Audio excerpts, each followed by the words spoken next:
Everyone, welcome to my YouTube channel. Class 10 sample paper section C का solution देखिए। तो देखिए क्वेश्चन नंबर 27 है। If the zeros of the polynomial x square plus p x plus q are double in value to the zeros of the polynomial, ये हमारे पास polynomial given है, then find the value of p and q. Question को समझिए। Question में कह क्या रहा है कि हम जो जीरोज हैं इस पोलिनोमियल के जीरोज क्या होंगे, डबल होंगे इस पोलिनोमियल के जीरोज से। मतलब पहले हम क्या करेंगे, इसके जीरोज निकालेंगे इस वाली पोलिनोमियल के, ठीक है, और वो जीरोज क्या होंगे, इस पोलिनोमियल के डबल होंगे, ठीक है।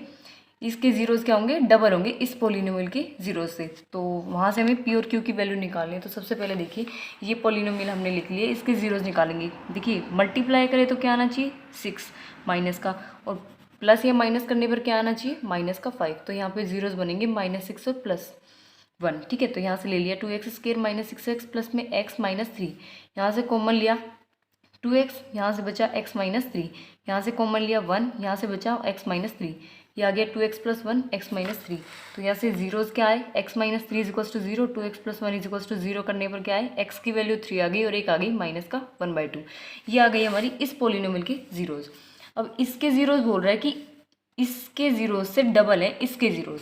तो देखिए अल्फ़ा की वैल्यू क्या हो जाएगी इसकी, जो हमारे पास पोलिनोमियल है, ये अगर 3 है तो इसका डबल क्या हो जाएगा 6, ये अगर -1/2 है तो इसका डबल क्या हो जाएगा -1, ठीक है। तो ये आ गई अल्फ़ा बीटा की वैल्यू, इसके जीरोज आए, ये इसके जीरोज, क्योंकि डबल है ना, इस पोलिनोमियल से डबल है। तो देखिए सबसे पहले हम करेंगे अल्फ़ा प्लस बीटा क्या होता है -b/a, ठीक है। हमारे पास पोलिनोमियल है x square plus p x plus में क्यू, ठीक है।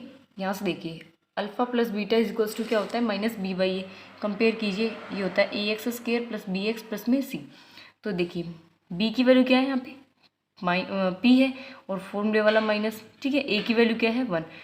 तो यहाँ से देखिए अल्फ़ा की वैल्यू है 6, बीटा की वैल्यू है -1, क्योंकि 6 - 1 इज इक्वल्स टू 5, और -b/अपॉन क्या है p/1 लेंगे तो ये हो गया माइनस का p।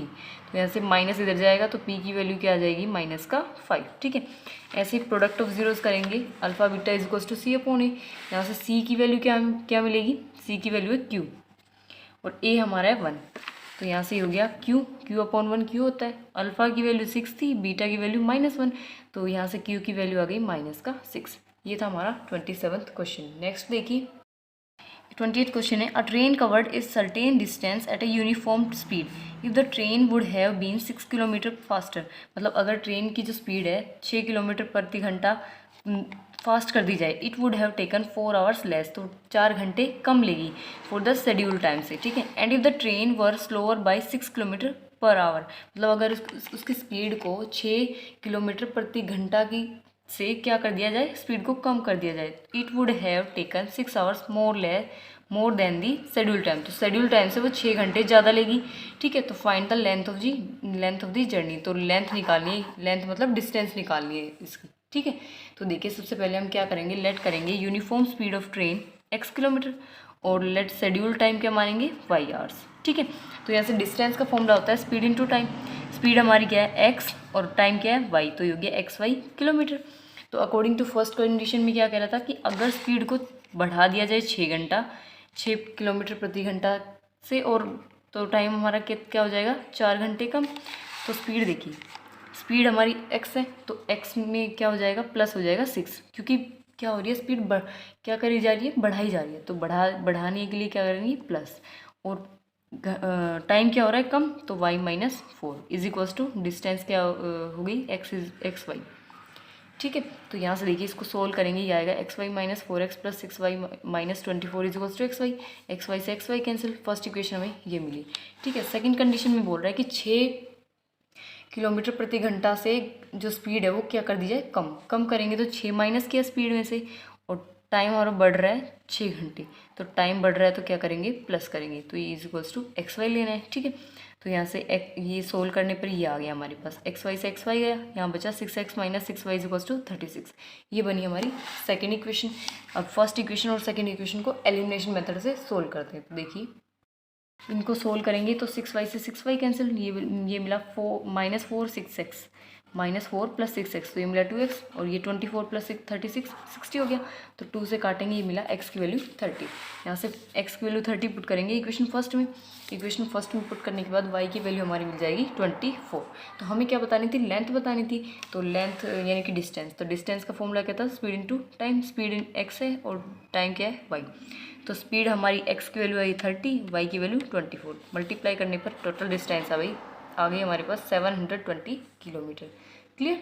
ये नेक्स्ट क्वेश्चन है 28, ये और वाला है। अनुज हैड सम चॉकलेट्स, अनुज के पास कुछ चॉकलेट्स है। ही डिवाइडेड देम इनटू 2 लोट्स, वो 2 लोट्स में डिवाइड करता है, एक ए है और एक बी है।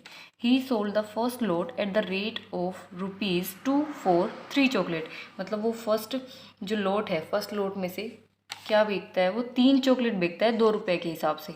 And the second lot at the rate of ₹1 पर चॉकलेट, मतलब जो सेकेंड लोट में से क्या बेचता है, वो 1 रुपये के हिसाब से बेचता है पर चॉकलेट, ठीक है। And got a total of ₹400, तो उसको कितने रुपए मिलते हैं, 400 रुपये। जब वो 2 रुपये के हिसाब से बेचता है 3 चॉकलेट और 1 रुपये के हिसाब से पर चॉकलेट बेचता है, तो उसको टोटल कितने रुपीज़ मिलते हैं, 400। आगे बोल रहा है if he had sold the first lot, अगर वो पहले लोट में से एट द रेट ऑफ ₹4, 4 रुपये के हिसाब से चॉकलेट बेचे 5, 4 रुपये के हिसाब से 5 चॉकलेट बेचे, his total collection would have been 460, मतलब उसका टोटल कलेक्शन कितना हो जाएगा, 460 रुपीज़, ठीक है। Find the total number of chocolate he had, तो हमें क्या बताना है कि उसके पास टोटल चॉकलेट्स कितनी है, ठीक है। तो सबसे पहले देखिए, लोट हमारे पास 2 है, तो उन्हीं को मान लेते हैं। Let lot A has x chocolate, lot B has y chocolate. Lot A के अंदर है x चॉकलेट, लोट बी के अंदर है y चॉकलेट।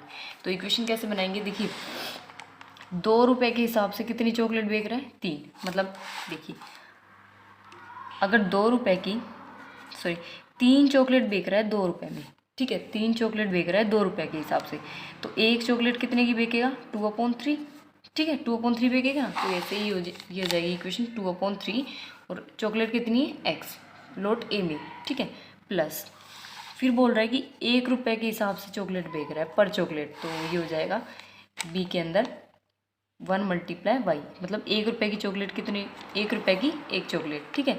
तो 1 × y = 400, टोटल कलेक्शन ये हुआ। तो यहाँ से एलसीएम लेके सोल्व करेंगे, ये आएगा 2x + 3y = 1200। ये हो गई इक्वेशन फर्स्ट। अब सेकेंड इक्वेशन में क्या बोल रहा है कि जो if he had sold the first lot में से 4 रुपये के हिसाब से वो बेच रहा है 5 चॉकलेट, मतलब अगर 5 चॉकलेट है 4 रुपये की, तो एक चॉकलेट कितने की हो जाएगी, 4/5 की। तो देखिए यहाँ से इक्वेशन बनेगी 1 × x, मतलब लोट ए से तो हो गई 1 × x, और लोट बी के अंदर 4/5 × y, ठीक है। ये 4/5 का समझ में आ गया ना। 5 अगर 4 की है, 5 चॉकलेट अगर 4 रुपये की है, तो एक कितनी की होगी, 4/5 की, ठीक है। और = में टोटल कलेक्शन था 460। एलसीएम ले नहीं पा रहा है, 5x + 4y = 2300। ये हुई सेकेंड इक्वेशन। इनको सोल्व करेंगे एलिमिनेशन से। तो देखिए पहले को 5 से मल्टीप्लाई किया, दूसरे को 2 से। सोल्व करने पर y की वैल्यू आ गई 200, और y की वैल्यू 200 डाली हमने इक्वेशन फर्स्ट में। इक्वेशन फर्स्ट में डालने के बाद एक x की वैल्यू आई 300। तो टोटल चॉकलेट बतानी थी ना हमने कितनी है, तो इन दोनों को प्लस कर देंगे, तो ये आ गया x + y = 200 + 300 = 500। ये थी टोटल चॉकलेट्स। क्लियर।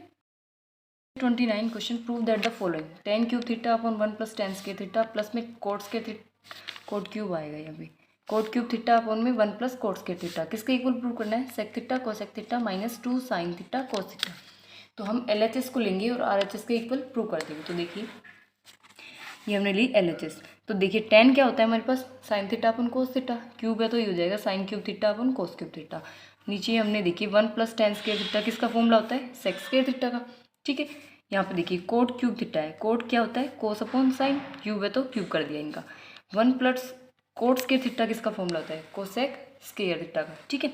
अब यहाँ से देखिए ये तो सेम लिखा हमने, ठीक है, 1/sec² है, तो ये क्या हो जाएगा, cos² θ। ये ऊपर वाला सेम लिखा, 1/sec, cosec² क्या होता है, sin² θ। 2 sin² से 1 sin, 2 sin² से 2 sin² कैंसिल, cos² से cos² कैंसिल, तो यहाँ से आया sin³ θ/cos θ प्लस में cos³ θ/sin θ।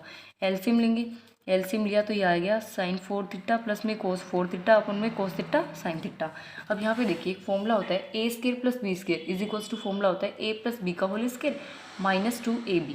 तो यहाँ पे देखिए ये फॉर्मूला यूज़ करेंगे A square plus B square का, यहाँ पे पावर 4 है ना, तो ये हो जाएगा साइन स्केयर थीटा प्लस में कोस स्केयर थीटा और इसका होल स्केयर, यानी कि ए और बी हमने क्या मान लिया ए और बी, जहाँ पे देखिए ए और बी ए प्लस बी है ना यहाँ पे, तो ए प्लस बी क्या मान लिया हमने साइन स्केयर प्लस में कोस स्केयर, ठीक है।